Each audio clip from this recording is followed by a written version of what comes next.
When contemplating a concept, whether it's a concept of philosophy or an intellectual idea or in religion, no concept happens in a vacuum. If you look at a concept, it will always be connected to other concepts within a context. So I want to speak a little bit about the context and the implications of reincarnation in Judaism. Reincarnation does not happen in a vacuum. In other words, if there's a belief in Judaism, which there is, of reincarnation, then it will be connected to many other ideas that will fit in to the teachings of what reincarnation is.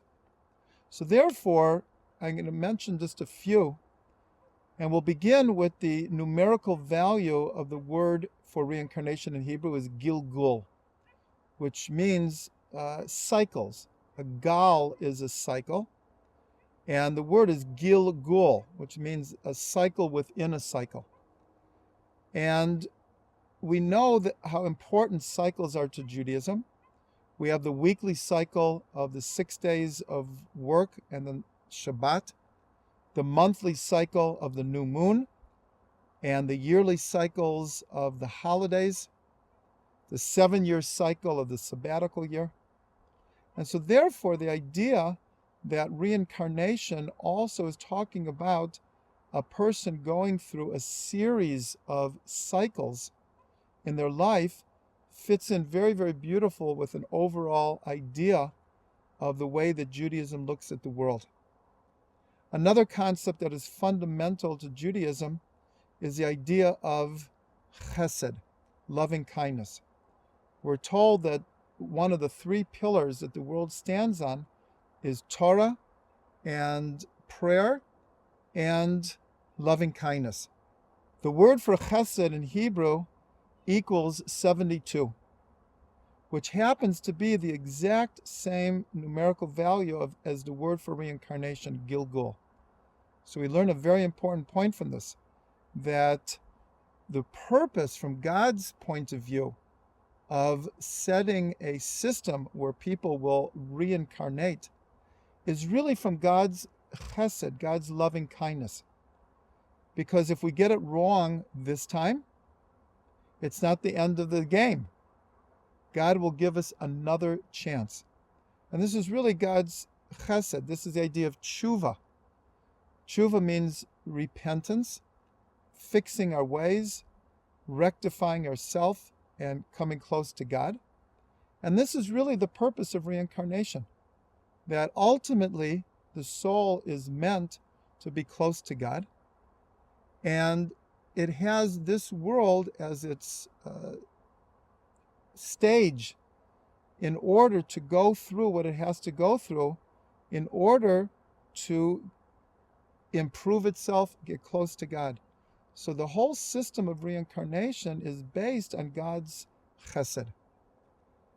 Another idea that's fundamental to Judaism is what's called midah keneged midah, a measure for a measure.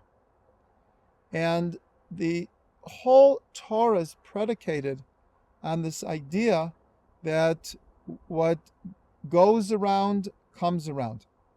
That which you dish out is what you will ultimately receive. And this is fundamental in understanding many of the stories of the Torah and their explanations of why things happen is this idea of a measure for a measure. And that is also what reincarnation is that a future lifetime is based and predicated on what we do in this lifetime.